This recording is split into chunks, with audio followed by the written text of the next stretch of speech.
بسم اللہ الرحمن الرحیم۔ السلام علیکم ناظرین، میں ہوں اسامہ جمشید، عدم کدہ کے فورم سے آپ کو خوش آمدید کہتے ہیں۔ آج ہماری ملاقات ہو رہی ہے جناب محترم پروفیسر جلیل علی صاحب سے۔ آپ ماہر اقبالیات ہیں، آپ ماہر عمرانیات ہیں، اور ایک طویل عرصہ آپ درس و تدریس کے ساتھ وابستہ رہے، اور آج ہمارا موضوع ہے ہمارے نوجوان اور فکر اقبال۔ ڈاکٹر صاحب، آپ کو ہم شکریہ ادا کرتے ہیں، ہم آپ کو خوش آمدید کہتے ہیں۔ اچھا ڈاکٹر صاحب، یہاں سے شروع کرتے ہیں۔ اب آج کل جو خاص طور پر موضوع چل بھی رہا ہے، دو قومی نظریے کی بات ہو رہی ہے، تو آپ اقبال کو ہمارے اب موجودہ جو ایک بیانیہ بنا ہوا ہے وہ اس کو اور دو قومی نظریے کو کیسے دیکھتے ہیں؟ بہت اچھی آپ نے آغاز کیا، کیونکہ جب تک جو کروشل سوالات ہیں ان کا سامنا نہ کرے تو بندہ تو کوئی فائدہ نہیں ہوتا گفتگو کا، یا وہ گول مول سی باتیں جو ہیں ان کی تکرار کرتے چلے جانے سے کوئی فائدہ نہیں ہوتا۔ دو قومی نظریہ ہے کیا، ہمیں سب سے پہلے تو اس پر غور کرنا چاہیے۔ جی عام طور پر اسے بہت سادہ انداز میں بیان کیا جاتا ہے، جیسے علامہ اقبال نے حسین احمد مدنی سے کہا تھا کہ قومیں وطن سے بنتی، قومیں جو ہیں وہ مذہب سے بنتی ہیں، وطن سے نہیں۔ کیونکہ اس وقت جھگڑا یہ پیدا ہوا تھا کہ ہمارا سب سے جو بڑا گروہ تھا علماء کا، جمعیت علماء ہند، وہ جو تھے کانگریس کے ساتھ تھے، اور وہ پورے ہندوستان کو ایک وطن کہتے تھے، اور وہ کہتے تھے کہ بھئی وطن جو ہے یہ تو قوم جو ہے وہ تو وطن کی بنیاد پر، جغرافیہ کی بنیاد پر بنتی ہے۔ جی جی اچھا، اب اگر تھوڑی تعداد میں ہوتے مسلمان برصغیر میں، 4-5% ہوتے، تو یہ مسئلہ پیدا ہی نہیں ہونا تھا۔ جیسے اور دنیا کے ملکوں میں مسلمان ہیں تو وہاں تو کوئی ٹو نیشن تھیوری کا مسئلہ نہیں نا پیدا ہوتا۔ مسئلہ کیوں پیدا ہوا کہ اتنا بڑی تعداد تھی برصغیر میں مسلمانوں کی کہ ان کو آپ صرف معمولی سی اقلیت نہیں کہہ سکتے تھے کسی ملک کی، جی ٹھیک ہے؟ اس لیے یہ مسئلہ پیدا ہوا، اور دوسرا یہ تھا کہ وہ حکمران رہے تھے یہاں، 800-900 سال وہ حکمران رہے تھے۔ اب اچانک انگریز آ گئے۔ جب انگریز آ گئے اور اس کے بعد کی جو دنیا پیدا ہونی تھی، اس میں آپ ان لوگوں کو جنہوں نے یہاں 900 سال حکومت کی ہو، ان کو کہیں کہ آپ یہاں کی ایک چھوٹی سی اقلیت ہیں، آپ کا درجہ اور منصب اقلیت کا ہے۔ اس سارے تاریخی پس منظر میں یہ مسئلہ پیدا ہوا۔ اچھا، اب اس کی جڑیں پہلے سے موجود تھیں۔ وہ جو قائد اعظم نے کہا تھا کہ جس دن پہلا ہندو مسلمان ہوا تھا، پاکستان اسی روز بن گیا تھا، تو اس کی تفصیل یہ ہے کہ جب پہلا ہندو مسلمان ہوا، سارے ہم اور آپ کوئی عرب سے تو نہیں آئے ہوئے، نہ ایران سے آئے ہوئے ہیں، یہیں کے وہ لوگ جو کنورٹ ہوئے ہیں، جو تبدیل جنہوں نے مذہب کیا، اور کسی سے زبردستی مذہب تبدیل نہیں کروایا گیا۔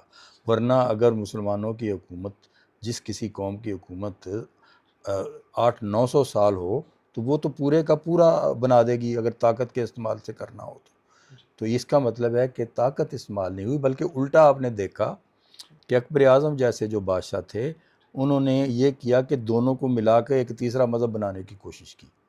یہ اس بات کا ثبوت ہے کہ یہاں کوئی تشدد نہیں ہوا، کسی کو زبردستی نہیں بنایا گیا۔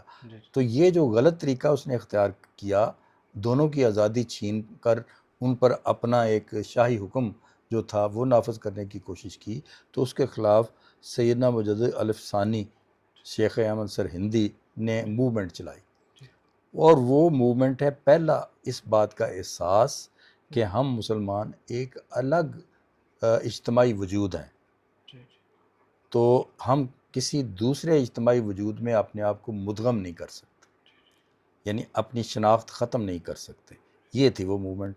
یہی موومنٹ آگے چلتی ہے، اور آگے جب آتا ہے اورنگزیب کا اور داراشکوہ کا تصادم ہوتا ہے، داراشکوہ متحدہ قومیت کا یعنی بات کرتا ہے، وحدت الوجودیت کی بات کرتا ہے، اورنگزیب عالمگیر جو ہے وہ مسلمانوں کے الگ وجود کی بات کرتا ہے، ہندوؤں کے الگ وجود کی بات کرتا ہے، تشدد نہیں کرتا۔ یعنی وہ اس نے تو ہندوؤں کو بھی ان کی ایسی غیر انسانی رسموں سے بچانے کی کوشش کی جیسے ستی کی ہے، جی انہوں نے کہا کہ عورت کو آپ اس کے خاوند کے فوت ہونے کے بعد وہ ستی کیوں ہو، اس طریقے سے ان کے دیکھ بھال کی، ان کے جو تھے مندر تھے ان کی دیکھ بھال نے کی، اور لیکن یہ کیا کہ مسلمانوں کو جو الگ تشخص تھا اس کو اس نے نشو و نما دی۔ اچھا، اب یہ بات کوئی ایسی نہیں جسے آج کے معیاروں پر آپ تولیں. وہ معیار تھا، وہ زمانہ تھا بادشاہتوں کا. ایک بادشاہ مرتا تھا تو اس کے بچوں کے درمیان تخت نشینی کی جنگیں ہوتی تھیں. ان جنگوں میں جو یہ ثابت کرتا تھا سروائیول آف دا فٹیسٹ کے اعتبار سے کہ وہ اہل ہے حکمرانی کا، وہی باقی رہتا تھا. تو ہم اس بات پر کہ دارش کو ایک پڑھا لکھا بندہ تھا، چلیں اورنگزیب سے زیادہ پڑھا لکھا تھا، کیا اس نے جنگیں نہیں لڑیں اپنی بادشاہت کے لیے؟ لڑیں.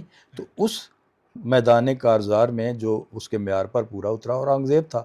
اس کے پورا اترنے کا اس سے بڑا کیا ثبوت ہے کہ جتنے بھی بادشاہ گزرے ہیں بر صغیر میں، سب سے طویل عرصہ اورنگزیب کا ہے، 75 سال.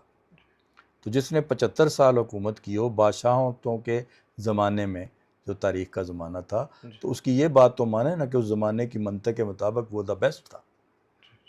تو یہ جو میں کہہ رہا ہوں نا زمانے کی منطق، اس کو کہتے ہیں تاریخی اضافیت. اس کو سمجھے بغیر لوگوں کو کوئی بات سمجھ میں نہیں آتی. مثلا جو لوگ کہتے ہیں جی مسلمان ہندو تو بڑے محبت سے پیار سے رہ رہے تھے، یہ تو انگریزوں نے آ کے انہیں لڑایا. وہ یہ بات بھول جاتے ہیں، یا یہ کہ جناب پھر مذہبی لوگوں نے لڑایا.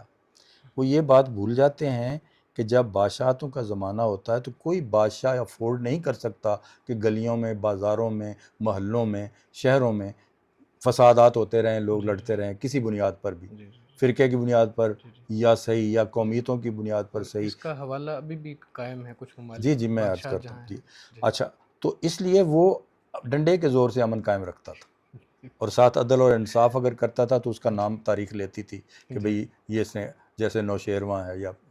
تو اس طریقے سے وہ کوئی لوگوں کی آٹومیٹک محبت نہیں تھی خود، یعنی جسے آپ کہتے ہیں کہ خود رو محبت نہیں تھی. تو خود رو محبت نہیں تھی، وہ اوپر سے جو تھا ڈنڈا تھا بادشاہت کا اس کی تھی. اچھا، اب جب انگریز آ گئے تو ایک اور طرح کا ڈنڈا آ گیا. اب ظاہر ہے کہ وہ باہر سے آئے تھے، بے شک وہ بھی لڑانے میں بھی وہ خوش ہوں گے، میں یہ نہیں کہتا ان کی اسٹریٹجی وہ نہیں رہی، لیکن یہ مت کہیں کہ بنیاد انگریز ہے. بنیاد یہ ہے کہ جن لوگوں پر آپ نے 900 سال حکومت کی، ان کو اگر بعد میں موقع ملے حالات بدلنے سے تو وہ بھول جائیں گے 900 سال آپ کی جو آپ نے حکومت کی ان پر. یہ زمین پر رہ کر باتیں کریں نا. تو ان کے سے پہلے ہی طریقے پیدا ہو گئی تھی، شدھی کی، سنگٹن کی، فلاں کی، جس میں وہ کہتے تھے ہندوستان میں صرف وہی رہے جو ہندو ہو کر رہ سکتا ہے. تو یہ تحریکیں تو پیدا ہو چکی ہوئی تھی. تو اب جناب مسئلہ یہ تھا کہ انگریز یہاں سے جائیں تو یہ ملک پر کس کی حکومت ہو. اب دو طریقے تھے. ایک عنایت اللہ مشرقی یہ کہتا تھا کہ انگریز چلے جائیں اور مسلمانوں سے انہوں نے حکومت لی ہے، مسلمانوں کو واپس کر جائیں. تو یہ ایک بالکل وہم والی بات تھی، خواب والی بات تھی. ایسا تو ممکن نہیں تھا نا، کیونکہ بادشاہتوں کا زمانہ تو رہا نہیں. تو اب تو آپ کو ٹوٹی پھوٹی جو بھی تھا جمہوریت لانی تھی، کیونکہ انگریزوں نے آپ کو جب یہاں حکومت کی ہے تو انہوں نے اپنی عملداری میں آپ کو بے شک کالونی بنا کے رکھا، لیکن یہ بات آپ کو بتائی کہ اب زمانہ بدل گیا ہوا، ٹھیک، اب بادشاہتیں نہیں چل سکتی. اچھا، تو اس میں اقبال نے اس بات کو محسوس کر لیا، جس کی جڑیں مجدد الفسانی کے ہاں بھی موجود ہیں، شاہ ولی اللہ کے ہاں بھی موجود ہیں. شاہ ولی اللہ بھی مسلمانوں کے تحفظ کے لیے لگے رہے نا. اچھا، اب کسی ایک قوم کا تحفظ کرنے کا مطلب یہ نہیں ہوتا اب دوسری قوم کو ملیا میٹ کرنا چاہتے ہیں. وہ مسلمانوں کو مرہٹوں سے، ہندوؤں سے، جاٹوں کے ظلم سے بچانے کے لیے شاہ ولی اللہ لگے ہوئے تھے نا یہ کر، یعنی مدافعتی بات تھی ساری کی ساری. اچھا، اب جناب یہ ہوا کہ پھر سر سید کے زمانے میں ایک اور مسئلہ پیدا ہوا. وہ جو کہتے ہیں نا ایسی بات نہیں تھی، انگریزوں کا زمانہ تھا نا. تو ہندوؤں کی تنظیموں نے یہ کہا کہ جب انگریز یہاں سے چلے جائیں گے تو ہندوستان کی زبان جو ہے وہ اردو نہیں ہوگی، ہندی ہوگی. تو اردو زبان مسلمانوں نے کبھی اس سے پہلے یہ نہیں کہا تھا یہ ہم نے بنائی ہے، یہ مسلمانوں کی زبان ہے. یہ ہندوؤں نے مسلمانوں کے نام الاٹ کی، ٹھیک ہے نا. تو اس پر سر سید نے جس رد عمل کا اظہار کیا وہ سخت تھا. وہ رد عمل سمجھ لیں کہ بہت ڈیپ نہیں تھا کہ بھئی جس کو آپ علمی طریقے سے جسٹیفائی کر سکیں یا بہتر نظریاتی طریقے سے جسٹیفائی کر سکیں، لیکن بات غلط نہیں تھی. انہوں نے یہ کہا کہ آج آپ نے فساد جو ہے اس کی بنیاد رکھ دی، ہندوؤں سے کہا، اور اب مجھے یقین ہو گیا کہ جب تک ایک قوم دوسری پر مکمل غلبہ نہیں حاصل کر لے گی بر صغیر میں امن نہیں ہوگا. اب اس طرح کی کشیدگی جو پیدا ہو گئی، اس کا حل اقبال نے نکالا، جو اصل میں اقبال کی واردات میں، شعری واردات میں پہلے سے موجود تھا۔ اس کی اپنی پریم چند کی بھی شعری واردات میں پہلے سے موجود تھا۔ پریم چند جو لکھ رہا تھا اس میں وہ ہندو کلچر اور ہندو تہذیب کی جو روحانی پہلو تھا اس کو شامل کر کے ایکویلٹی کی بات کر رہا تھا، انصاف کی بات کر رہا تھا، ادب کی بات کر رہا تھا۔ اقبال جو تھا وہ اسلامی جو روحانیت تھی اور اسلامی جو تشخص تھا اس کو برقرار رکھتے ہوئے مساوات کی بات کر رہا تھا، اور خیر کی بات کر رہا تھا، اور امن کی بات کر رہا تھا، تو اور مساوات کی بات کر رہا تھا۔ تو گویا دونوں کے پاس ایک روحانیت کو شامل کر کے نظریہ سازی موجود تھی۔ اب علامہ اقبال نے اسی بڑی واردات کے اندر سے جو باتیں پیدا ہوئی تھیں، جس میں یہ تھا کہ کریں گے اہل نظر تازہ بستیاں آباد، میری نگاہ نہیں سوئے کوفہ و بغداد، ٹھیک ہے نا؟ اور وہ طلوع اسلام نظم لکھتا ہے، اس میں احیاء اسلام کی بات، ساکی نامہ لکھتا ہے، مسجد کرتبہ لکھتا ہے۔ تو یہ وہ نظمیں ہیں، میں یہ اس لیے ان کا حوالہ دے رہا ہوں کہ جو لوگ بڑا سویپنگ سٹیٹمنٹ دے دیتے ہیں کہ انگریزوں نے بنایا پاکستان، تو ان کو یہ بتانا چاہتا ہوں کہ انگریزوں کے تو خواب و خیال میں بھی یہ باتیں نہیں تھی جو اقبال سوچ رہا تھا، ٹھیک ہے؟ تو یہ بات اپنی جگہ پر کہ چونکہ پاور انگریزوں کے پاس تھی، انہوں نے اس میں بہت سارے سازشی بم رکھ کے گئے وہ تقسیم کے اندر، وہ اس طرح تقسیم کر کے گئے کہ پاکستان 2 دن نہ چل سکے، ٹھیک ہے؟ وہ کشمیر کا مسئلہ چھوڑ کے گئے۔ تو میجر فیصلہ کن قوت تو وہی تھے، لیکن کیا یہ شاہ ولی اللہ سے لے کے، یہ مظفر ثانی سے لے کے، یہ جو ایک الگ قوم بر صغیر میں پنپ رہی تھی، نشو و نما پا رہی تھی، اور بادشاہتوں کے بعد یہ مسئلہ شروع ہونا تھا، تو اس سارے کو آپ کل ختم کر دیں گے؟ اس کا کوئی رول نہیں ہے۔ تو اس لیے یہ قدرت کا مسئلہ ہوتا ہے۔ انگریز جو ہیں ہر بات اپنی مرضی سے نہیں کر رہے تھے۔ کیا ایک ایسی قوت آدھی دنیا پر جس کا سورج غروب نہ ہوتا ہو، وہ اپنی خوش دلی سے اپنی کالونیاں چھوڑ چھوڑ کے جا رہے تھے؟ تو پہلی بات تو ہے کہ تاریخ کو سمجھنے کی کوشش کریں کہ انگریز یہاں سے جا رہے تھے تو اپنی کمپلشن سے جا رہے تھے، مجبوری سے جا رہے تھے، اب وہ رہ سکتے ہی نہیں تھے۔ تو اس لیے ایک ایسا جو اپنا ساز و سامان سمیٹ کر رخصت ہو رہی ہے جو قوت، تو کتنے بڑے اختیارات اس کے پاس ہیں، ان کو تو ان کے پاس زیرو کیا اختیار تھا، جن کو کانگریس نے اتنا بدھو اور بیوقوف بنایا اور سارے مفادات انہوں نے حاصل کرنے کی ان کے ذریعے سے کوشش کی، اور جس طرح کی وہ تقسیم کر کے گئے، یہ تو تاریخ نویس آج تک لکھ رہے ہیں کہ بھئی یہ انہوں نے کوئی اچھا بیہیو نہیں کیا، یہاں بہت سارے مسائل چھوڑ کے گئے، حتیٰ کہ وہ فوج جو تھی اس کو ڈسپرس کرنے کا بھی وہ پوری طریقے سے انتظامات نہیں کر کے گئے۔ تو یہ ظاہر ہے جب تاریخ آگے بڑھتی ہے تو ہر چیز کا حساب ہوتا ہے، تو نااہل ثابت ہوئے جس طریقے سے وہ یہاں سے نکلے۔ اچھا، اب آ جائیں اس بات پر۔ اقبال جب یہ کہہ رہا تھا کہ قوم جو ہے وہ مذہب سے بنتی ہے، تو اسلام کی بات کر رہا تھا، تو کیا اقبال پوری دنیا کے مسلمانوں کے لیے ملک مانگ رہا تھا؟ کلیئر بات ہے، نہیں مانگ رہا تھا۔ اس کا مطلب ہے کہ اس بڑی تھیوری کو اقبال اپلائی کر رہا تھا بر صغیر کے تناظر میں، تو جب بر صغیر کے تناظر میں کر رہا تھا تو وہ یہاں کی ایک الگ قومی تشخص کو تسلیم کر رہا تھا۔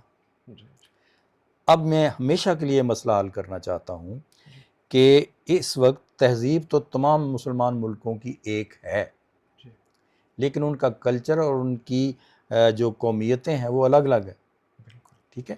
تو اب ایک طریقہ یہ ہے کہ آپ کہیں کہ جتنے مسلمان ملک ہیں اتنی شناختیں الگ الگ ہیں، ان کا آپس میں کوئی تعلق نہیں، تو یہ غیر سائنسی بات ہوگی، نان سائنٹیفک بات ہوگی۔ ایک مسلمان ملک بھی ایسا نہیں ہے جس کی تہذیبی کلیت یا کلچرل کلیت کو آپ اسلام کے بغیر سمجھ سکیں۔ اسلام وہ ایلیمنٹ ہے ان سب میں جس کے جو بدل دیتا ہے، جو آپ کی مقامی شناخت ہوتی ہے اس کے اندر بھی کچھ تبدیلیاں کرتا ہے اور اس کی شناخت بدل دیتا ہے۔ کیا بر صغیر کے مسلمانوں کی شناخت وہی ہے جو یہاں کے ہندوؤں کی اکثریت کی ہے؟ ہرگز نہیں۔ اب میں بتاتا ہوں کہ شناختیں کہاں فرق پڑتی ہیں۔ تو اسلام جہاں جاتا ہے وہ ایک نئی قومیت پیدا کرتا ہے وہاں. نئی قومیت کیسے پیدا کرتا ہے کہ جو مقامی قومیت ہوتی ہے اس کے اندر 4 عمل کرتا ہے. جی جی پہلا عمل وہ یہ کرتا ہے کہ قدرت نے انسان کے اندر قرآن کی تعلیمات کے مطابق جو خیر رکھی ہوئی ہے ہر انسان کے اندر دنیا کے، جی جی تو اس کا مطلب یہ ہے کہ خیر کی قدروں سے کوئی معاشرہ خالی نہیں ہے مکمل طور پر. جی تو وہ خیر کی قدریں جو ہیں ان کو ایز اٹ از اپنا لیتا ہے، جی ان کی کوئی بھی شکل ہو. ظاہر ہے کہ ان کی شکل الگ الگ ہوتی ہے. جی تو اب بر صغیر میں جو خیر کی بر صغیری شکلیں تھیں ان کو اسلام نے ایز اٹ از قبول کر لیا. جی نمبر 2 پہ وہ یہ کرتا ہے کہ جن میں کچھ تھوڑی بہت تبدیلیاں کر سکتا ہے انہیں اسلامائز کر لیتا ہے. جی جیسے یہاں بھجن تھا تو اس کو ہم نے قوالی بنا لیا. جی یہاں یہ دیوی دیوتاؤں کے جلوس نکالتے تھے، ایک کلچرل مینیفیسٹیشن تھی نا، جی اظہار تھا. ہم نے عید میلاد النبی کے جلوس بنا لیے، ہم نے اپنا تعزیہ نکالنے کے جلوس بنا لیے. جی تو یہ ظاہر ہے کہ مسلمانوں کا تعزیہ کا جلوس اور ہندوؤں کا کسی دیوی دیوتا کا جلوس کیا تشخص بدلتے نہیں ہیں؟ بدلا ہوا تشخص. اچھا یہ موٹی ہوگی بات ترمیم کی. جی تیسری بات ہے کہ جن سے کوئی کمپرومائز نہیں ہو سکتا ان کو ایلیمینیٹ کرتا ہے. اب بتائیں یہاں کے جتنے لوگ بھی ہندو سے مسلمان ہوئے انہوں نے بت پوجا کرنی چھوڑ دی. چھوڑ دی. تمام دنیا کے لوگ متفق ہیں کہ ہندوستان کا جو مذہب ہے وہ کلچر کی بنیاد پر کھڑا ہے. تو اگر آپ اسے کلچر کہتے ہیں تو یہ کلچر چھوڑ دیا نا. چھوڑ دی. جو بندہ مسلمان ہوا اور مسلمانوں کے ساتھ گروہ میں آ گیا اس نے بت چھوڑ دیا. نمبر 2 پہ وہ کیا کرتا تھا کہ ستی کی رسم چھوڑ دی عورتوں نے. جی جی مسلمان ہوئے تو انہوں نے ستی کی رسم چھوڑ دی. تیسرا ذات پات چھوڑ دی. ہمارے بزرگان دین نے اور صوفیہ نے لنگر کھولے ہوئے تھے یہاں. جی لنگر کا مطلب کیا تھا؟ ایک تہذیبی جہاد تھا ذات پات کے خلاف. تو مسلمان صوفیہ کہتے تھے کہ کوئی برسٹ نہیں ہوتا، کوئی جو ہے وہ پلید نہیں ہو جاتا دوسرے کے ساتھ بیٹھنے سے اس کے برتن کو چھونے سے. اہم بات ہے. ٹھیک ہے نا، جی. یہ پیچھے موجود تھا نا جی کہ ہندو جو تھے نہ صرف مسلمانوں کو اپنے برتنوں کو ہاتھ نہیں لگانے دیتے تھے بلکہ ہندو شودروں کو نچلی والے طبقات کو بھی ہاتھ نہیں لگانے دیتے تھے. اور اگر کوئی گھر میں گھس جاتا تھا پورا گھر دھوتے تھے. ٹھیک، اس کے خلاف ہمارے لنگروں نے ہماری تہذیبی تعلیمات نے کام کیا اور لوگ کنورٹ ہونا شروع ہوئے، ان کی عزت ملنا شروع ہو گئی ان کو. جی جی اچھا تو یہ تو ہو گئی بات ایلیمینیشن کی. اب سب سے بڑی میں اس میں ایلیمینیشن کی یعنی ختم کرنے کی بات میں بتا رہا ہوں کہ گائے کی پرستش کرتے تھے یہاں کے لوگ. مسلمان جو ہوا اس نے گائے کو ذبح کر کے اس کا گوشت کھانا شروع کر دیا. کوئی بھی کلچر کے جو طالب علم ہیں یا سکالرز ہیں وہ اگر سچ بولیں گے تو یہ چونکہ معمولی تبدیلیاں ہیں. یہی وہ بات ہے جن پر قائد اعظم نے کہا تھا ہمارا کلچر مختلف ہے، ہماری زبان. اچھا زبان کلچر کا بہت بڑا حصہ ہوتی ہے، بہت بڑا. تو اس کو تو خود ہندوؤں نے کہا یہ مسلمانوں کی ہے اردو. جی تو ہم نے ایک زبان پیدا کی. جی تو ہم نے کتنی چیزیں جو ہیں ختم کر دی یہاں کی لوکل جو کلچر کی تھی. پھر بھی اگر کوئی کہے کہ الگ کلچر نہیں ہم ایک ہی کلچر کے ہیں تو اس سے زیادہ سطحی بات کوئی اور نہیں ہوگی. صحیح. تو یہ جو الگ تہذیبی قومیت بنی اور یہ اسلامی تہذیبی جوہر کی وجہ سے سارا کچھ ہوا. جی اب اس کو علماء جو ہیں وہ اپنے ذہن کا اسلام جو ہے کہنا چاہتے ہیں، غلط بات ہے. اس لیے کہ اسلام تو ساری دنیا کے مسلمانوں کا ایک مشترک چیز ہے لیکن قومیتیں مختلف ہیں. اسلام سے وفاداری کے ساتھ بھی قومیں مختلف ہیں. تو اس لیے یہاں جو برصغیر میں بنی وہ ہند اسلامی تہذیبی قومیت اسے ہم کہیں گے. جی جی ہند اسلامی تہذیبی قومیت. اب جب تک ہم انگریزوں کے غلام تھے ہم ایک غلامی کے اندر ہند اسلامی تہذیبی قومیت کے اعتبار سے ہندوؤں سے الگ تھے. جی جی جب ہم نے ایک پاکستان بنا لیا، سوورن ملک بنا لیا، تو پاکستان کے اندر کا جو قومیت ہے اور تہذیبی شناخت ہے اسے ہم کیا کہیں گے؟ پاکستانی تہذیبی شناخت، اسلامی جمہوریہ. پاکستانی اسلامی تہذیبی شناخت یہ کہیں گے. جی جی اب فرض کریں یہ 2 حصوں میں تقسیم ہو گیا پاکستان اور اپنی زبان کی بنیاد پر، جغرافیہ کی بنیاد پر ایسٹ پاکستان الگ ہو گیا، بنگلہ دیش بن گیا. تو وہ ہوگی بنگلہ دیشی اسلامی تہذیبی قومیت. جی جی تو گویا ساری دنیا کے مسلمانوں کو ہم اسلام کے ایلیمنٹ کے بغیر چونکہ نہیں سمجھ سکتے، اس لیے ہمیں ان کے کلچر کی اور ان کی تہذیبی شناختوں کو سمجھنے کے لیے پورا نام یہ بنے گا ایرانی اسلامی تہذیبی قومیت، ترکی اسلامی تہذیبی قومیت، بنگلہ دیش اسلامی تہذیبی قومیت، پاکستانی اسلامی تہذیبی قومیت اور انڈونیشیا اور عربی اسلامی تہذیبی قومیت۔ تو یہ ہے ٹو نیشن تھیری کہ بر صغیر کے جو مسلمان تھے انہوں نے ہندوؤں کے مقابلے میں ایک الگ تہذیبی قومیت، تو اس وقت چونکہ ایک تھی وہ تھی ہند اسلامی تہذیبی قومیت۔ اچھا، اب یہ تین ہو گئی جو وہاں ابھی تک اقلیت میں مسلمان رہ گئے ہندوستان میں، وہ اپنے آپ کو کہیں گے ہند اسلامی تہذیبی قومیت، ٹھیک ہے، یا کلچر یا تہذیبی شناخت، اور پاکستانی ہم کہیں گے پاکستانی اسلامی تہذیبی، اور بنگلہ دیشی کو کہیں گے۔ اب کل کو کشمیر آزاد ہو جاتا ہے اور وہ پاکستان کے ساتھ بھی نہیں رہنا چاہتا، ہندوستان کے ساتھ بھی نہیں رہنا چاہتا، تو وہ اپنی شناخت کیا بنائے گا؟ کشمیری اسلامی تہذیبی شناخت بنائے گا۔ یہ بات کہ اسلام کے ایلیمنٹ کے بغیر کسی مسلمان ملک کی تہذیبی شناخت مکمل نہیں ہوتی، اور ان کے مقامی جو ٹریڈیشن ہے اس کو بھی شامل کیے بغیر مکمل نہیں ہوتی۔ مگر وہ مقامی ٹریڈیشن اسلامی حوالے کے آنے کے بعد وہ نہیں رہ جاتی جو صدیوں سے چل رہی تھی، جیسے ایران کی۔ سارے مسلمان ملکوں میں شاید ایرانی ایسے ہیں جو اپنی قدیم ہسٹری پر بھی فخر کرتے ہیں، مگر جب انقلاب برپا ہوا ہے تو کہیں پرانے بادشاہتوں کا کوئی استعارہ استعمال ہوا ہو، کہیں ان کا کوئی نعرہ لگا ہو، کہیں کوئی زرتشت کی فلسفے کی بات ہوئی ہو؟ نہیں ہوئی نا۔ وہاں اقبال ڈسکس ہوتا تھا، وہاں اقبال کا کلام پڑھا جاتا تھا، بڑے بڑے چوراہوں میں اقبال کے پوسٹر لگے ہوئے تھے۔ علی شریعتی نے جتنا بھی تحریکی جذبہ لیا اقبال سے لیا، وہ خود مانتا ہے، اس کی کتاب علامہ اقبال پر موجود ہے۔ تو اس لیے اب ایک بات اور بہت ضروری بات ہے، وہ بات یہ ہے کہ جب مثلا ایسٹ پاکستان الگ ہوا تو اندرا گاندھی نے کہا کہ میں نے ٹو نیشن تھیری جو ہے وہ خلیج بنگال میں غرق کر دی ہے۔ تو ادھر ہمارے بہت سارے سیکولرسٹ جو تھے اور جو بہت سارے لا مذہبی لوگ تھے، انہوں نے کہا بالکل اندرا گاندھی نے ٹھیک کہہ دیا، ٹو نیشن تھیری ختم ہو گئی۔ جب 40 کی قرارداد پاس ہوتی ہے تو اس میں سٹیٹس کا لفظ ہے، اسٹیٹ کا نہیں، ایک اسٹیٹ کا نہیں، سٹیٹس کا لفظ ہے۔ تو جس دن قرارداد پاس ہوئی، اگلے دن کسی ہندو تھنکر نے، کسی ہندو دانشور نے، کسی ہندو سیاستدان نے یہ کہا کہ آپ ٹو نیشن تھیری کی بات کرتے ہیں اور سٹیٹس زیادہ مانگ رہے ہیں ایک سے؟ کسی نے کہا؟ اس کا مطلب ہے کہ ہندو یہ سمجھتے تھے کہ مسلمان چاہے 10 ملک بنائیں بر صغیر میں، وہ ٹو نیشن تھیری ہی ہوگی، یعنی ون نیشن نہیں ہندوستان۔ تو وہ جس بنیاد پر ان کی نیشن نے الگ شناخت کی وہ تھا اسلامی ایلیمنٹ، تو اس لیے ان کو پتہ تھا۔ اچھا، اب دیکھیں، اب تاریخ خود بتا رہی ہے آج جو حالات ہیں۔ اچھا، یعنی ایک طرح سے بنگلہ دیشیوں کا تو محسن ہوا نا بھارت، جس نے ان کی آزادی میں ان کی ہیلپ کی، تو جو ان کا محسن ہے ان کے ساتھ تو ان کے بارڈر جو ہیں وہ جو ہیں ناآسودہ ہیں، اور ان کا جھگڑا ہے، اور ہمارے ساتھ وہ قریب آ رہے ہیں انٹرنیشنل سیاست میں، ٹھیک ہے۔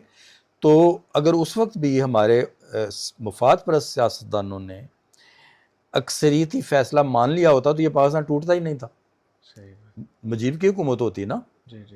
تو وہ ظاہر ہے کہ آپ کے آرمی نے اور آپ کے بڑے لیڈرشپ نے نہیں مانا، باقی تو سارے لیڈروں نے کہا۔ یہ بھی آپ جو ہے تاریخ یاد رکھنی چاہیے ہمیں کہ ہمارے تمام سیاستدانوں نے سوائے ایک سیاستدان کے اور آرمی چیف کے، سب نے یہ کہا تھا کہ اس کو اقتدار دے دیں۔ یہ تاریخ یاد رکھنی چاہیے۔ اچھا، یہ بڑی مثبت باتیں ہیں جو کرنے والی ضرورت ہے۔ تو اب ٹو نیشن تھیری تو آج ہی دیکھ لیں جو اس وقت کشیدگی کی صورتحال ہے، اب کیا بات ہے کہ جو کشمیری ہیں وہ اپنی جو انڈیجنٹ ان کی تحریک چل رہی ہے آزادی کی مقبوضہ کشمیر میں، وہ پاکستان کے جھنڈے لہراتے ہیں، پاکستان زندہ باد کہتے ہیں، ترانہ پڑھتے ہیں، تو ٹو نیشن تھیری نہیں تو کیا ہے؟ اچھا، اسی طریقے سے کبھی جو مسلمان پیچھے رہ گئے ہیں وہاں، انہوں نے کبھی 77 سال میں یہ کہا کہ پاکستان ختم ہو جانا چاہیے اور ہم ایک ہو جائیں؟ کیونکہ ان کو یہ پتہ ہے، ان کا شعور آپ کے بڑے بڑے دانشوروں سے زیادہ ہے، وہ بھگت رہے ہیں، وہ تشدد سہ رہے ہیں، اس کے باوجود انہیں یہ پتہ ہے کہ مسلمانوں کی آزاد ریاست کا اس بر صغیر میں، جنوبی ایشیا میں کیا اہمیت ہے جی کہ واحد ایٹمی قوت ہیں مسلمان تمام.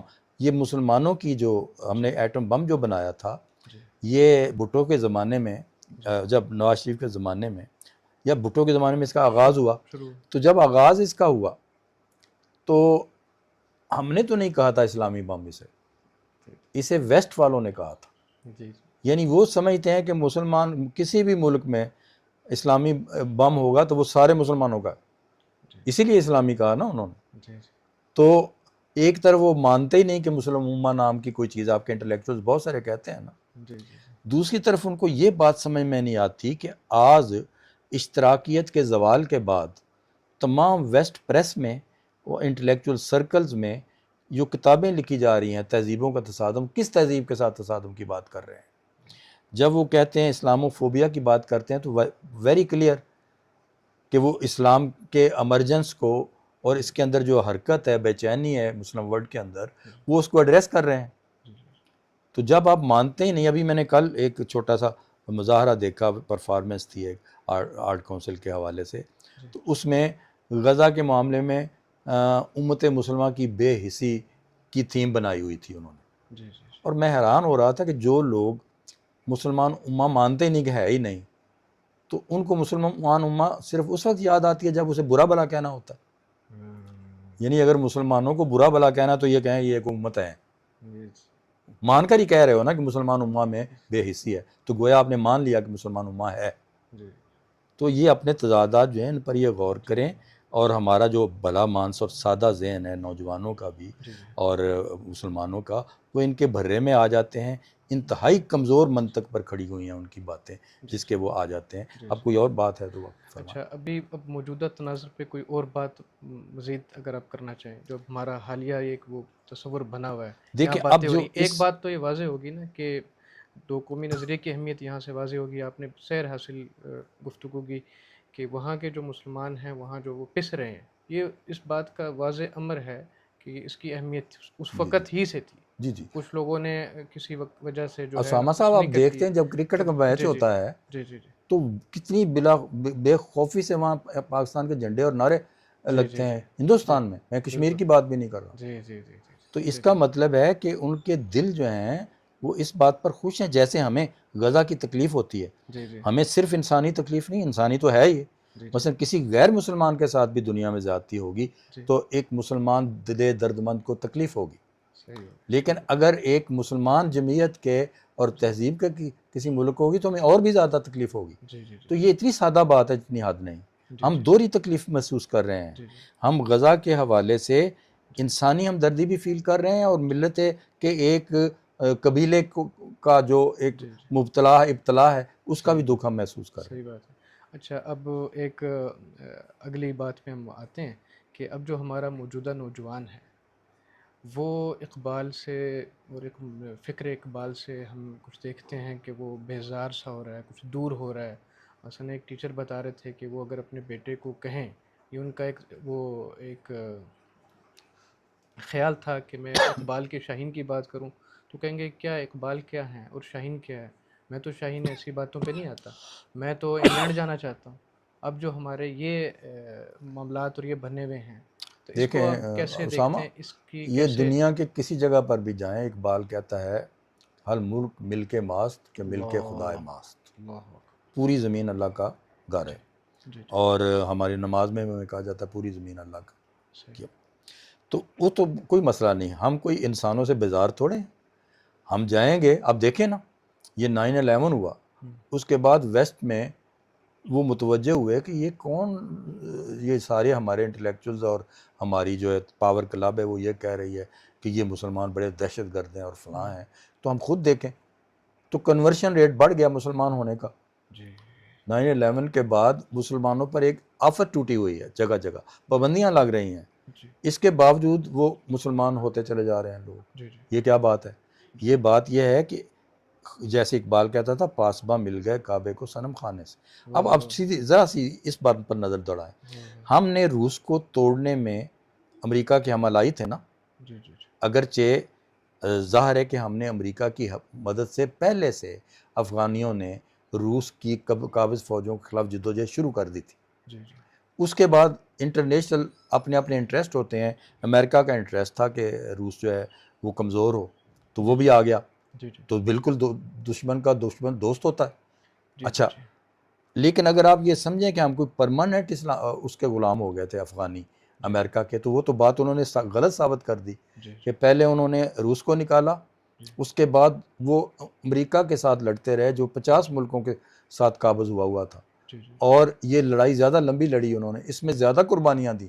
جی جتنی قربانیاں انہوں نے روس کے خلاف دی تھیں اس سے کہیں زیادہ امریکہ کے خلاف دی. جی تو اس لیے آپ یہ ان پر الزام نہ لگائیں کہ امریکہ کی لڑائی لڑی تھی. انہوں نے اپنی لڑائی لڑی تھی. جی جی اگر امریکہ کی لڑی ہوتی تو پھر امریکہ کو ویلکم کرتے وہ. بالکل تو اپنی لڑائی لڑی اور اتنی قربانیاں دی، تاریخ میں یادگار چیز ہے. جی اور اس پر فلمیں بنیں گی، آپ دیکھیں بن بھی چکی ہیں. جی جی اور یہ تاریخ بھولتی نہیں ان چیزوں کو. صحیح. تو انہوں نے نہتوں نے انتہائی جدید اسلحے کے ساتھ دنیا کے 50 ملکوں کو شکست دی. اور اس میں بڑے فخر کی بات ہے کہ پاکستان کا بھی ایک حصہ ہے.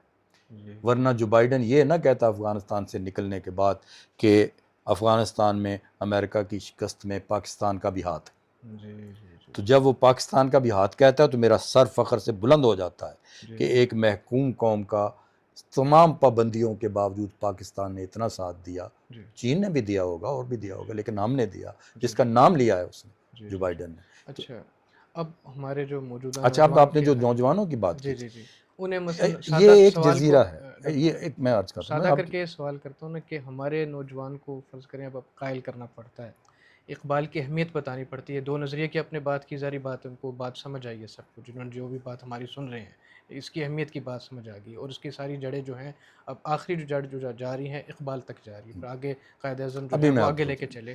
اب یہاں میں جو آپ ان کی سے بات ساری بیزاری اس سمجھ کی گیا تھا. اہمیت. دیکھیں، جی جی ہمارے قوم کو تو بہت ساری چیزیں بلا دی جاتی ہیں. جی جی جی ابھی کچھ 20-30 سال پہلے جی ہر نوجوان سوشلسٹ تھا جی جی پاکستان کا، جی جی تھا نا. اشتراکی زوال ہو گیا جی جی تو کمٹمنٹ کی بات ہوتی تھی. جی اور آپ کی تنقید میں ہر صفحے پر کمٹمنٹ کا لفظ آتا تھا کہ شاعر ادیب بتائے اس کی کمٹمنٹ کیا ہے. اور سامراج کی مخالفت کرنا، مزاحمتی تحریکوں کی بات کرنا. جی. اب یہ سارے موضوعات نوجوانوں میں سے ختم ہو گئے. ہاں یہ ہوا. ٹھیک ہے، اس کا مطلب ہے کہ بہت سارے نوجوان جو ہوتے ہیں جی وہ جو ارد گرد فضا بن رہی ہوتی ہے جی یا جو پروپیگنڈا انٹرنیشنل میڈیا کر رہا ہوتا ہے جی اسی میں پرورش پا رہے ہوتے ہیں. جی جی اچھا، جی اب اس کے خلاف یہ ہوتا ہے کہ یا تو اسٹیبلشمنٹ جو ہے وہ متبادل نصاب بناتی جی ہے، جی جی تربیت کرتی ہے، تو وہ تو نہیں کرتی. جب میں جی عرض کرتا ہوں، یہ میں نے بڑی سینسیٹیو جگہوں پر یہ باتیں کی ہیں جی کہ اقبال جو ہے نہ پاکستانی اسٹیبلشمنٹ کو وارہ کھاتا ہے نہ عالمی اسٹیبلشمنٹ کو وارہ کھاتا ہے. جی اچھا، جب وارہ نہیں کھائے گا تو ظاہر ہے کہ وہ ایک طرح سے اقبال کی ریڈیکل تعلیمات کو روک رہے ہیں، انقلابی تعلیمات کو. اس کے باوجود اگر اقبال کے بارے میں انجمنیں بڑھتی چلی جا رہی ہیں، جی ملک میں اس وقت اتنی زیادہ انجمنیں اقبال کے کلام کو پھیلانے میں لگی ہوئی ہیں جی غیر سرکاری طور پر، جی جتنی پہلے کبھی نہیں تھی. اور اقبال اتنا زیر بحث ہے آج کل جی جتنا پہلے کبھی نہیں ہوا تھا. اس کے باوجود کہ نہ اسٹیبلشمنٹ چاہتی ہے اقبال کی انقلابی تعلیمات سامنے آئیں جی جی اور نہ عالمی اسٹیبلشمنٹ چاہتی ہے. جی اور عالمی اسٹیبلشمنٹ کے جو گماشتے ہیں، جن کو سیکولرسٹ آپ کہہ سکتے ہیں، جن کو لا دین کہہ سکتے ہیں، ویسٹرن ماڈرنسٹ کہہ سکتے ہیں، جی ان سے اقبال اپنے زمانے میں بھی لڑا تھا. اب جی اقبال کے فالورز اقبال کے کلام کے ذریعے سے ان سے لڑ رہے ہیں اور وہ اقبال کو بلیٹل کرنے میں لگے ہوئے ہیں، جی اقبال کی تخفیف کرنے میں لگے ہوئے ہیں. جی اب آپ کو یوں سوچنا چاہیے کہ کیا وجہ ہے کہ اسٹیبلشمنٹ کی بھی یعنی باطنی طور پر اقبال کی مخالفت، وہ تو جی اردو زبان نہیں لانے دیتے. تو اقبال جو اردو میں سمجھ سکتے ہیں نا، پاکستانی تو جی فارسی میں نہیں سمجھ سکتے. صحیح بات. جو اردو کا اقبال ہے اس کو کیسے سمجھیں گے اگر اردو زبان ہی کو آپ کی اسٹیبلشمنٹ نہیں لانے دیتی تو. اس لیے کہ اقبال جب کہتا ہے کہ اپنا اس کھیت کے ہر خوشہ گندم کو جلا دو، جس کھیت سے دہقاں کو میسر نہ ہو روسی. اچھا، یہ ان کی مخالفت ہو گئی، جی فیوڈلسٹوں کی. جی اور وہ جب یہ کہتا ہے پیران کلیسا کو کلیسا سے اٹھا دو، مولویوں کی مخالفت ہو گئی. جی جی اور جب وہ کہتا ہے کہ بھی یہ جو اپنا سرمایہ دار ہیں اور جگہ، تو پھر اسٹیبلشمنٹ کی مخالفت ہو گئی. جی تو یہ ان کی مخالفتوں کے باوجود اصل حیرت کی بات تو یہ ہونی چاہیے آپ کو بھی، ایک سمجھدار بندے کو، کہ کیا بات ہے کہ جب عالمی میڈیا بھی اقبال کی مخالفت میں لگا ہوا ہے، جی انٹلیکچوئلز بھی لگے ہوئے ہیں، اسٹیبلشمنٹ بھی لگی ہوئی ہے، اس جی کے باوجود نہ کسی مولوی کی تقریر اقبال کے کلام کے بغیر ہو سکتی ہے، نہ کالجوں میں اسکولوں میں ڈبیٹیں جو ہیں اقبال کے کلام کے بغیر ان جی میں جان پڑتی ہے، جی نہیں جان پڑتی اگر اقبال جی کا جی کلام نہ پڑھیں. جی جی تو اس پر حیرت کرنی اور چاہیے. نہ خود ان وہ جو آپ اسٹیبلشمنٹ کے جو جی بتا جی رہے ہیں جی نا بالکل. بیوروکریسی ہے اچھا ان ان کی کو بھی. بھی اقبال کا نام لینا پڑتا ہے، ہاں ہاں وہ یعنی لاتے ہیں ان کو شعر لاتے ایک بے ضرر سا اقبال نصابوں میں شامل کرنا پڑتا ہیں. جی ہے، بے ضرر سا اقبال. جی جی تو اب میں آپ کو بتانا یہ چاہتا ہوں کہ یہ جو مرضی کر لیں، جی یہ قوم کا اجتماعی بہاؤ جو ہے اس میں ابھی کوئی دراڑیں نہیں پڑی. جی جی یہ انتہائی جزیرہ لوگ ہیں. جی جی مثلا وہ گھرانے ہیں جن کے گھروں میں انگریزی بولی جاتی ہے، جی جی ان کا بچہ کبھی اردو میں بات کرتا ہے تو انہیں فکر پڑ جاتی ہے کہ ہمارے بچے کو کیا ہو گیا، یہ اردو میں بول رہا ہے. اب وہ ہمارا حوالہ نہیں ہے. سمجھنے لگ جائے گا. اب ایسے بچے جی پاکستان کی شناخت تو نہیں ہے. پاکستان کی شناخت یہاں کا اجتماع ہے. میں یہ کہا کرتا ہوں کہ ہمارا ایلیٹ جو ہے انٹلیکچوئل، وہ ہمیشہ اس قوم کے مرکزی بہاؤ سے الگ رہا ہے. میں نے پچھلے دنوں ایک نظم لکھی ہے جی جس میں نے بیوروکریٹس کو، جس میں نے اپنا پاور کلب کے جو سارے عناصر ہیں، جی سرمایہ دار، ٹیکنوکریٹس، جی بیوروکریسی، جی جی انٹلیکچوئلز، جی ان سب کو میں نے بتایا کہ وہ ہارے ہوئے لوگ ہیں. لیکن اس کا میرا آخری بند یہ ہے کہ قوم نہیں آ رہی. جی یہ جتنی مزاحمت کر رہے ہیں نا جی عالمی قوتوں کی، یہ اس قوم کے غم و غصے کو حدود میں رکھنے کے لیے کر رہے ہیں. جی یہ شاید اور کچھ اپنی سروائیول میں کر رہے ہیں. جی یعنی آپ دیکھیں کہ جن لوگوں کے مفادات اس ملک کی سوورنٹی کے ساتھ بندھے ہوئے ہیں، جی وہ جب بھی یہ ملک تقریباً اپنا کھوکھلا ہونے لگتا ہے معاشی طور پر، تو انہیں فکر پڑ جاتی ہے کہ ہم حکومت کہاں کریں گے جی اگر یہ ملک جو ہے رہا ہی نہ تو ڈیفالٹ کر گیا تو. ہوں پھر وہ اکٹھے ہوتے ہیں، سر جوڑتے ہیں اس کو تھوڑی سی، اور انٹرنیشنل قوتیں بھی جو ہیں وہ بھی پھر تھوڑی سی ہیلپ کرتی. تو لیکن جیسے ایران میں انقلاب آیا، اسی طریقے پاکستان ایک بالکل یونیک ملک ہے. یہاں شاید اس طرح کا انقلاب تو نہ آئے، لیکن بتدریج جو قوم کا اجتماعی شعور ہے جی وہ ایسا دباؤ کریٹ کرتا چلا جا رہا ہے کہ ہمارا ہر قدم، میرے اس طرح کے اشعار بھی ہیں کہ اگرچہ میری رفتار سست ہے مگر میرا ہر قدم آگے کی طرف ہے. جی اس کی میں ایک دو مثالیں آپ کو دیتا ہوں. جی جب پاکستان بنا تھا تو ہمارے ادبی پرچوں میں، چونکہ وہ سارے ترقی پسندوں کے پاس تھے، جی تو اس میں نعت نہیں شامل ہو سکتی تھی. ہوں ٹھیک ہے. تو جی پاکستان بننے کے بعد اس میں اپنے زور پر اور قوم کے اجتماعی شعور کے دباؤ سے یہ ہوا واقعہ کہ اب آپ کا ایک پرچہ بھی حمد و نعت کے بغیر نہیں شائع ہو رہا پاکستان میں. یہ کس کی جیت ہے؟ یہ شکست ہے ان اشتراکی سیکولر لوگوں کی جو سمجھتے تھے مذہب جو ہے اس کا کوئی اجتماعی ریفرنس نہیں ہوا. جی جی اچھا، یہ ان کی شکست ہے جو کہتے تھے جی ایک مدیر کے پاس لے کے گیا بندہ ایک نعت، تو اس نے کہا جی اس کا کیا تعلق ہے لٹریچر کے ساتھ؟ اس کا مطلب ہے میں لینن پر بھی نظم چھاپوں، میں کارل مارکس پر بھی نظم چھاپوں. ان کی شکست. جی اچھا، اب جو یہی بات جو حالات پیدا ہو رہے ہیں، جی جی اب کسی کو سمجھانے کی ضرورت ہے کہ ہندوستان کے مسلمانوں پر کیا ہو رہا ہے اور ٹرو نیشن تھیوری کیسے اپنا ثبوت فراہم کر رہی ہے آپ کے سامنے. ایسٹ پاکستان کا آپ کے قریب آنا کیسے بتا رہا ہے. بالکل دیکھیں ایسٹ پاکستان الگ ہوا تو زبان کی بنیاد پر جو لوگ کہتے ہیں الگ ہوا، تو زبان تو ایسٹ اور ویسٹ بنگال کی ایک ہے، وہ اکٹھے کیوں نہیں ہوئے؟ جی جی تو سیدھی سی بات ہے، آپ نے ان کو استحصال کیا، جی جی ان کا حق نہیں دیا، ان کو وہ الگ ہو گئے. جی جی تو اس کو آپ نظریہ بنانے کی کوشش کر رہے ہیں آپ. جی جی یہ ایک سیدھی سی بات ہے، ایکسپلائٹیشن ان کی ہوئی، انہوں الگ ہو جی گئے. جی لیکن آپ کے ساتھ جو ان کا تہذیبی تعلق ہے اس کی بنیاد پر وہ پھر آپ کے قریب آ رہے ہیں. صحیح ہے. جی. اچھا سر، یہ ہمیں بتائیں کہ ابھی یہ جو اپنے اشتراکیت والے جن کے جو ہمارے سرخ بھائی ہیں ان کی طرف بھی اشارہ کیا ہے، فی الحال ابھی بھی اور کافی عرصے سے ہیں فیس بک پر، دوسرے جو سوشل میڈیا پلیٹ فارم ہیں سرگرم ہیں، اور جو ہیں میں صاف کہوں گا مغلظات وغیرہ بھی سے اجتناب نہیں وہ کرتے اپنا ہیں، اپنا ظرف ہے. اجتناب نہیں کرتے ہیں. ٹھیک ہے. اور الٹا جو ہے جو ہماری مثلاً اسلامی نظریات ہیں اور جو پختہ ہیں ان کا مذاق بناتے ہیں. بہت زیادہ ٹھٹھا بناتے ہیں. اچھا اب اس کے اس میں آپ ہاں مسئلہ دیکھیے بتائیں, اب بہت ایک اہم ہے. دیکھیں میں آپ یہ خاص بھی طور پر کرتا ہوں، یہ بھی میں ماہر بات کرتا ہوں. اقبالیات ہیں آپ, ایک بڑی اس کا اہم جی ایک جی بڑی اہم بات یہ اس ہے، کو مختصر اس کو بتائیں جی جی، ذرا. جی جی ایک اور بڑی جامع اہم بھی. بات یہ ہے کہ اس قوم کا جو اسلامی وابستگی ہے نا، جی جی اس بات کو سمجھنے کی کوشش کریں. جی وہ مولوی کے اسلام کی نہیں ہے. جی جی جب بھٹو نے یہ کہا تھا اسلامی سوشلزم، جی تو یہ قوم یعنی میجارٹی میں اس کی طرف گئی تھی. جی جی تو کیا اسلام کو چھوڑ کے گئی تھی؟ وہ یہ سمجھ رہی تھی قوم کہ یہ اصل ٹرانسلیٹ کر رہا ہے صحیح طریقے سے. اس کے ساتھ وفادار تھا نہیں تھا یہ الگ سوال ہے جی کہ بھٹو کتنا وفادار تھا ان نظریات کے ساتھ جن کی بات وہ کر رہا تھا. وہ کہہ رہا تھا کہ یہ حکم اللہ کا، ملک عوام کا، ٹھیک ہے، زمین کاشتکار کی وغیرہ جو کہہ رہا جی تھا. جی اچھا اب یہ بات ہے اس سے پہلے ویسے یہ چودھری محمد علی کے نعرے تھے. جی چودھری محمد علی ایک وزیر اعظم گزرا ہے جو واحد وزیر اعظم ہے جس نے خود ٹھکرایا، اس نے کہا میں نہیں کرتا یہ وزیر اعظم. جی اچھا تو اس نے یہ ایوب کے زمانے میں انقلابی نظریہ دیا تھا جی کہ حکم اللہ کا، ملک عوام کا، جی زمین کاشتکار کی، کارخانہ مزدور کا. جی یہ 4 نعرے اس نے دیے تھے، اسی کو بھٹو نے اپنایا. جی تو مطلب میرا کہنے کا یہ ہے کہ سماجی انصاف، اس کا نام کوئی بھی رکھ لیں، سوشلزم رکھ لیں، اسلامی مساوات رکھ لیں، وہ اسلام کی بنیادی اسپرٹ ہے. 80% اسلام عدل اور انصاف کا نام ہے، جی جبکہ آپ کے علماء نے 80% عبادات بنا دیا ہوا ہے نام، اور 20% بھی نہیں ذکر کرتے وہ عدل و انصاف کا. جی تو لہذا کہنا میں یہ چاہتا ہوں کہ جی عوام کا اصل اسلام ہے، اور باقی جو باتیں کرتے ہیں وہ فرقہ وارانہ اسلام ہیں جی بہت جی سارے.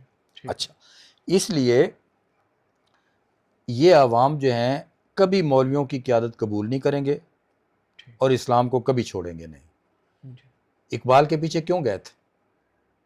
اقبال تو لڑ رہا تھا علماء سے بھی، جی اقبال لڑ رہا تھا احراریوں سے بھی، اقبال لڑ رہا تھا خاکساروں سے بھی، اقبال لڑ رہا تھا ویسٹرن ماڈرنسٹوں سے بھی، اقبال لڑ رہا تھا اشتراکیت سے بھی. جی یہ سارے لوگوں کا مشترکہ محاذ تھا اقبال کے خلاف، لیکن اقبال جیتا. صحیح. اسی طرح سے یہ سب دیکھتے دیکھتے رہ جائیں گے.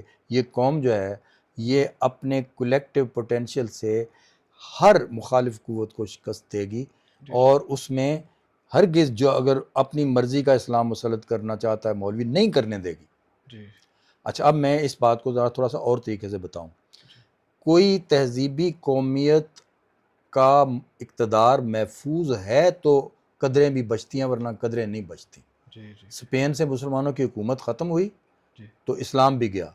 اسی لیے اقبال نے کہا ہے کہ عصا نہ ہو تو کلمہ ہے کار بے بنیاد. اب میں ایک ایسی بات کرنے لگا ہوں جس کی طرف کبھی دھیان نہیں جاتا آپ کے علماء کا بھی اور مذہبی تھنکرز کا بھی، مگر وہ بہت امپورٹنٹ بات ہے جو میں قومی وجود کی تحفظ کی بات کرتا ہوں، جس میں آپ کے عوام سب سے آگے آگے ہوتے ہیں. جی یہ تو کمپرومائز کر لیتے ہیں نا اوپر والے لوگ، جو ہیں کوئی بھاگ جائے گا باہر، کوئی ادھر ادھر، جنہوں نے زمین میں رہنا ہوتا ہے نا وہ نہیں کرتے. رسول اللہ صلی اللہ علیہ وسلم نے منافقین کے بارے میں قرآن نے بھی کیا کچھ کہا، جی رسول اللہ بھی کہتے رہتے تھے، مگر کبھی کسی منافقوں کے کسی چھوٹے سے ٹولے کو بھی، کسی گروہ کو بھی مسلمانوں کی جماعت سے خارج کیا؟ بتا دیں مجھے کوئی واقعہ کہ انہیں کہا ہو کہ یہ اسلام میں شامل نہیں یہ لوگ. جی مسلمانوں میں ہی رہے نا وہ. جی جی اچھا اسی طریقے سے جو رسول اللہ کی حکم عدولی کرتے تھے اور بہانے بنا کر جہاد پر نہیں جاتے تھے، گھروں میں رہ جاتے تھے، قرآن کی آیات موجود ہیں ان کے بارے میں، جی جی ہے نا، لیکن کیا ان کی نشاندہی کر کے ان کو مسلمانوں کی جماعت سے باہر کیا گیا؟ نہیں کیا گیا. حتیٰ کہ جنگ احد میں جنہوں نے حکم کی خلاف ورزی کی تھی انہیں بھی ڈانٹا گیا، مگر نکالا تو نہیں گیا مسلمان کی جماعت سے. یہ ہے وہ سبق جو خود دور رسالت کے اندر دیا گیا ہے ہمیں، کہ مسلمانوں کی جو کولیکٹیو کلی تہذیبی وجود ہے وہ اتنا امپورٹنٹ ہے کہ اس میں منافق کو بھی گوارا کرنا ہے، اس میں حکم عدولی کرنے والے کو بھی گوارا کرنا ہے، اور اس میں کمزور ایمان کے لوگوں کو بھی گوارا کرنا ہے. پاکستان اس بنیاد پر بنا ہے جس میں کمزور کردار، ٹوٹے پھوٹے ایمانوں والے مسلمانوں نے رول پلے کیا ہے. یہ کسی مولوی کی کارکردگی نہیں ہے، ٹھیک ہے، یہ اجتماعی عوام تھے جن میں سب یہ گناہ گار بھی شامل تھے، سارے شامل تھے. ٹھیک ہے، بہت شکریہ. تو یہ بڑا اہم نقطہ تھا جو ضروری تھا کہنا. جی جی بہت شکریہ. اچھا ایک ویسے تھوڑی سی ذرا وہ اب آپ عام ریپیٹ کر باتوں لیں سے، اگر رہ گئی ہے وہ بات نہیں بس جو ٹھیک ہے. آخری آپ نے سوال کیا تھا. جی جی جی نہیں بس وہ ٹھیک ہے، آپ نے ایک جواب دے دیا کہ ساری بات ہے، اسلام نے وہ جی جی کمزور ایمان والوں کو بھی قبول کیا، جو اپنی صحیح بات کر رہا ہے وہ کرتا صحیح رہے، صحیح ہم نے ہمارا پیغام محبت ہے جہاں تک صحیح پہنچے، جی اب جی ہم اپنا کام بھی کر رہے ہیں، جو اپنے جی جی بتا دیا کہ جو ظاہری بات ہے اقبال کی آلریڈی وہ جگہ جگہ پڑھا جا رہا ہے، وہ اپنے کو جواب ایک اس کا بہت اچھا ساری اس باتوں سے آ بس گیا. اقبال کے جو لیکچرز ہیں نا جی جی یہ بڑی ڈیفیکلٹ چیز تھے. جی جی جی اچھا یہ 50 سال تک زیر بحث نہیں آئے اقبال کے لکھے جانے کے بعد. 1930 کے قریب 20 کے قریب لکھے تھے. جی جی اچھا تو مجھے ایگزیکٹ ڈیٹ ذہن سے نکل گئی اس وقت. اچھا خیر جی لیکن یہ جی 20-30 کا مسئلہ. جی جی لیکن اب جو ہے پچھلے کوئی 15-20 سال سے جی انٹلیکچوئل سرکلز میں وہ ڈسکس ہو رہے ہیں. جی جی اقبال نے کہا تھا میں نے آغاز کیا ہے، یعنی اسلام کوئی انٹلیکٹ کا دشمن نہیں ہے، جی اسلام دانش کا دشمن نہیں ہے. اگر دانش کی روایت ساتھ ساتھ آپ انرچ نہیں کرتے تو آپ کی قدریں اور آپ کی تہذیبوں کے مرجھا جانے کا خطرہ ہے. صحیح تو بات. اقبال نے یہ کیا کہ آپ کے قلب کے ساتھ ساتھ سینے کے ساتھ ساتھ جی آپ کے ذہن کو مضبوط کیا، اسلامی ذہن کو.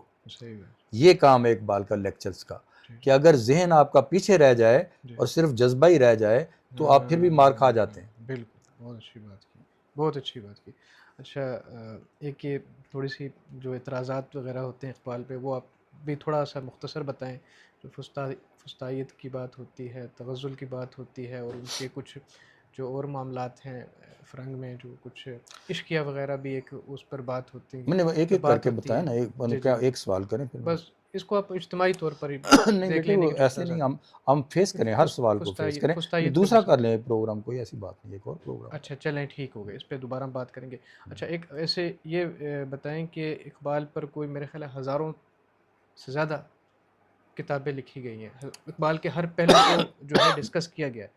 آپ ماہر اقبال ہیں ماشاءاللہ، کیا کوئی اب سمجھتے ہیں کہ اس وقت موجودہ تناظر میں کسی ایک نئے رخ کے ساتھ اقبال کی سر نو کوئی ایک اسٹڈی کی اور دیکھیں ایک تو موجودہ بات حالات کے ہوتی ہے، تناظر میں لانے کی ضرورت ہے ایک بات ہوتی ہے بیٹے، یا وہ جو تخلیقی جی متن ہوتا ہے نا، جی جی جی تخلیقی متن جو ہے اس میں یہ صلاحیت ہوتی ہے کہ ری انٹرپریٹ ہوتا ہے. جی جی جی جیسے قرآن کی تعبیریں آتی رہیں گی. تفسیر ہے. جی جی ہاں اور اسی طریقے سے مولانا روم ہے.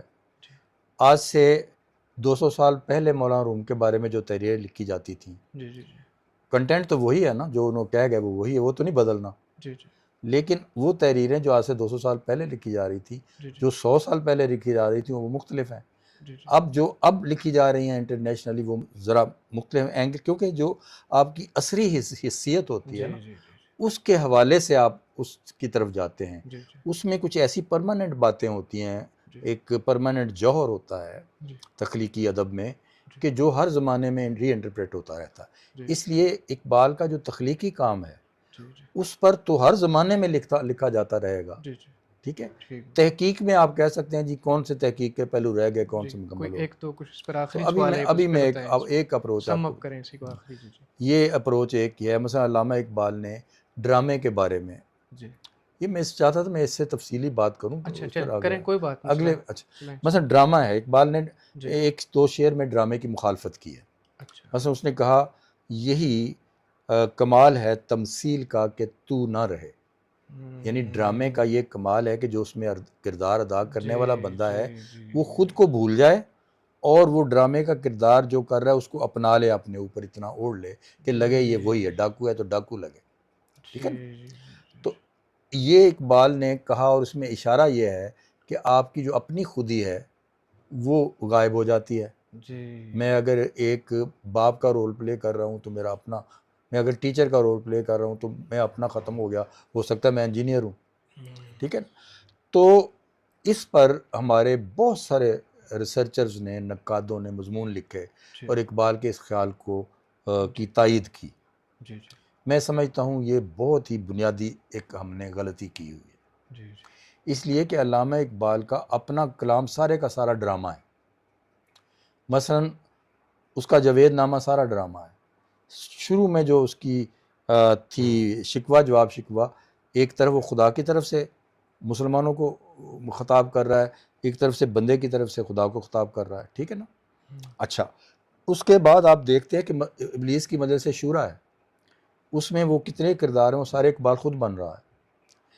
اب اس کی میں مزید ذرا تائید کے لیے اپنی اس بات کے لیے خود اقبال کے لفظ بتانے لگا ہوں۔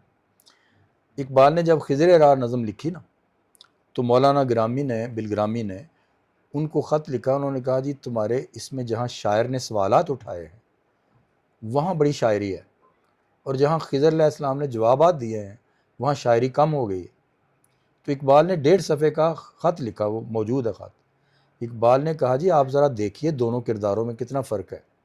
شاعر جو ہے وہ متخیلہ کا بندہ ہوتا ہے، تو تخیل میں تو شاعری آتی ہے، اور خضر جو ہے وہ جہاندیدہ بندہ ہے، عالم فاضل آدمی ہے، عمر رسیدہ آدمی ہے، تو یہ ساری باتیں وہ ہیں جہاں آ کے شاعری کم ہو جاتی ہے، علم اور حکمت جو ہے وہ نمایاں ہو جاتی ہے۔ تو گویا دونوں کریکٹرز کا اقبال نے خیال رکھا۔